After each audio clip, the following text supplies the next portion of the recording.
नमस्कार सर्व शेतकरी बांधव, हळदीतील व्यापार करणारे सगळे प्रोसेसर, स्टॉकिस्ट, व्यापारी, एक्सपोर्टर सर्वांना व सर्व जनतेस होळीच्या हार्दिक शुभकामना।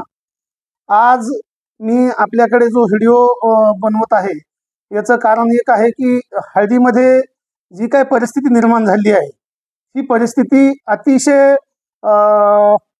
शेतकऱ्यांच्या आणि सर्व हळदीत कारोबार करणाऱ्यांच्या हिताची आहे आणि ह्या परिस्थितीचा लाभ प्रत्येकाला त्याच्या हक्काचा जो लाभ आहे तो मिळाला पाहिजे।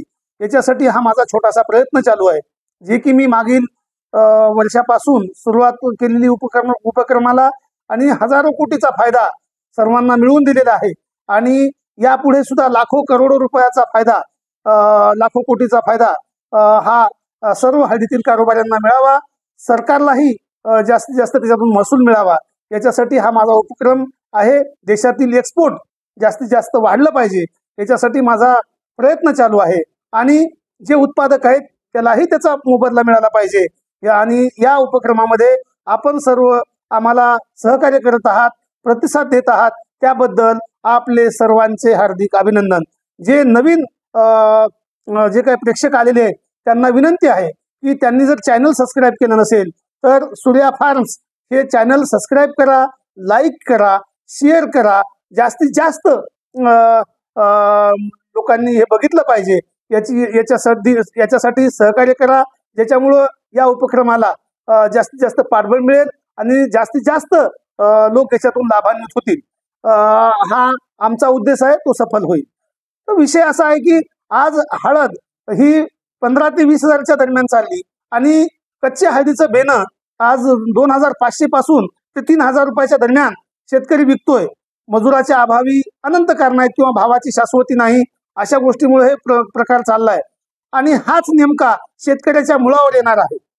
शेतकरी बांधवांनो, स्वस्तात जर तुम्ही आज बीज द्यायला गेलात, हळदीचा भाव होणार आहे येत्या काळामध्ये लवकरच 30,000 रुपयाच्या वर हळद जाणार आहे आणि तुम्ही आज जर 2-2.5 हजार रुपये बेणं विकत असाल, 3,000 रुपये विकत असाल तर तुम्हाला किती नुकसान व्हायला याचा विचार करा। ती जर हळद तुम्ही प्रोसेस केली, स्टॉक केली, तर तुम्हाला त्याच्यातून भाव चांगला मिळणार आहे। का नाही करत तुम्ही हे? एवढं मोठं पिकवलेलं सोनं हे सोन्यासारखं का नाही विकायचं? त्याची थोडी काळजी घ्या। लवकरात लवकर हळदीचे भाव 30,000 रुपयाच्या वर गेलेले आपल्याला दिसतील। त्याच्यामुळं जर आपल्याला बेणं विकायचंच असेल तर 7,000 रुपयाच्या कमी बेणं विकू नका, कारण फायदा तुमचाच आहे याच्यामध्ये। एक तर स्वस्तात विकल्यामुळं क्षेत्र वाढणारं जे होतं, तर क्षेत्र वाढल्यामुळं परत पुढच्या वर्षी हळदीचे भाव टिकणार नाहीत, कारण मार्केटची डिमांड अँड सप्लाय याच्यावर आपण नजर दिली पाहिजे। बाजारामध्ये मागणीपेक्षा पुरवठा जर वाढला तर भाव पडणार, त्याच्यामुळे हे बाजारात भाव जास्त पडू नये म्हणून आपण काळजी घेतली पाहिजे। नाही तर टोमॅटोच झालं, 200 रुपये किलो टोमॅटो गेला आणि परत 2 रुपये किलो विकावा लागला आणि शेतामध्ये सोडून द्यावा लागला, सडला, रोटावेटर फिरवलं, ह्या सगळ्या गोष्टी आपण बघतोय। कांद्यामध्ये तेच होतं, भाजीपाल्यामध्ये हीच गत आहे। आपल्या हळदीमध्ये ही होऊ नये याची काळजी घ्या। हळद हा नाशिवंत पदार्थ नाहीये, याला आपण स्टोअर करू शकतो, याच्यावर लोन मिळतं, बँक लोन मिळतं, सगळ्या गोष्टीचा फायदा आपण घेऊ शकतो। कोल्ड स्टोरेज मध्ये भरपूर कालावधी ठेवता येतो, आपल्याला ठेवायची गरज पण नाहीये। आता कालावधी जास्त दिवस स्टोरेज करायची गरज नाही आपल्याला, पण गरजेप्रमाणे विका। तुम्हाला 10 क्विंटल हळद पीक उत्पादन झालं असेल तर तुम्ही 2 क्विंटल तुमची गरज भागत असेल तर 2 क्विंटल विका आणि बाकीचं ठेवा ना।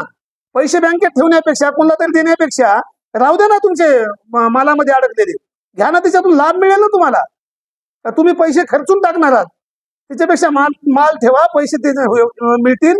किंवा तुम्हाला पैशाचं काम नसेल तर तुम्ही सूर्या फार्मच्या माध्यमातून आमच्याकडे या, वेअरहाऊसला माल ठेवू। तुम्हाला जर लागत असेल जे पैसे, कधी जर लागले, काही काम पडलं तर 50% रक्कम ही तुम्हाला तातडीनं आपण बँकेच्या व्याजानं तुम्हाला तातडीनं उपलब्ध करून देऊ, तुमच्या गरजा भागतील आणि भविष्यामध्ये तुम्हाला येणाऱ्या भावाचा लाभ घेता येईल।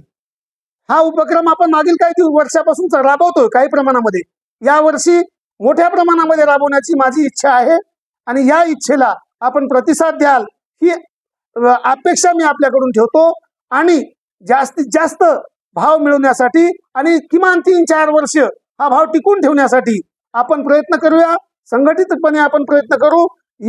या प्रयत्नाला आपली साथ मिळाली पाहिजे, कारण हळद 1000 रुपये किलो जरी झाली तरी कोणावर काही फरक पडणार नाहीये, कारण हळद ही जीवनावश्यक वस्तू नाही, ही मसाला कमोडिटी आहे. त्याच्यामुळं याच्यावर तेवढं तुम्हाला चिंता करण्याची गरज नाहीये. 1 चमचा फक्त जीवनामध्ये लागते, त्याच्यामुळं हिचा फरक कोणाला पडणार नाही. आणि भारत हा हळदीचा मोठा सप्लायर आहे, त्याच्यामुळं जगामध्ये 80% हळद ही भारतातूनच जाते. आणि त्याच्यामुळं आपण इथं पेटंटेड पीक असल्यामुळं लाभान्वित होऊ शकतो. त्याच्यामुळे या सुवर्ण संधीचा लाभ घ्यावा ही मी आपल्याला विनंती करतो. सूर्या फार्म्स प्रोड्युसर कंपनीच्या माध्यमातून येत्या काळामध्ये विषमुक्त हळद जी रेसिड्यू फ्री असेल, जिला ट्रेसेबिलिटीच्या माध्यमातून आपण पिकूया, सॉफ्टवेअरचा माध्यम याच्यामध्ये आपण आणूया आणि जास्तीत जास्त भाव मिळून जगामध्ये आपण तिला एक्सपोर्ट करूया. यासाठी आपण आम्हाला सहकार्य कराल ही अपेक्षा व्यक्त करतो. आणि आम्हाला सहकार्य करत असताना याच्यातून लाभ तुमचाच होणार आहे, कारण ही शेतकरी उत्पादक कंपनी आहे. हिच्यातून मिळलेला नफा सुद्धा आपण शेतकऱ्याला देणार आहोत. त्याच्यामुळं आपण हे समजून घ्या, आमच्याशी संपर्कात राहा. आमची सूर्या फार्मर प्रोड्युसर कंपनीची जी कृषी उत्पन्न बाजार समिती वसमत येथे आडत दुकान आहे, या आडत दुकानच्या माध्यमातून आपण आमच्याशी व्यवहार करावा आणि आमचेही हात बळकट करावे, एवढं मी या निमित्तानं आपल्याला बोलतो. आणि या व्हिडिओमध्ये इथंच थांबतो. नवीन अपडेट माहिती मी आपल्याला देत राहील, त्यासाठी आपण चॅनलला सबस्क्राईब करा ही आपल्याला विनंती करतो. पुनश्च एकदा होळीच्या सर्वांना शुभकामना देतो. आणि भविष्यात हळद ही सोनेरी हळद ही सोन्याच्याच भावानं आपण विकली पाहिजे आणि आपल्या जीवनात क्रांती घडून आणली पाहिजे, याच्यासाठी आपल्याला विनंती करतो आणि इथंच थांबतो. जय हिंद, जय महाराष्ट्र, जय किसान.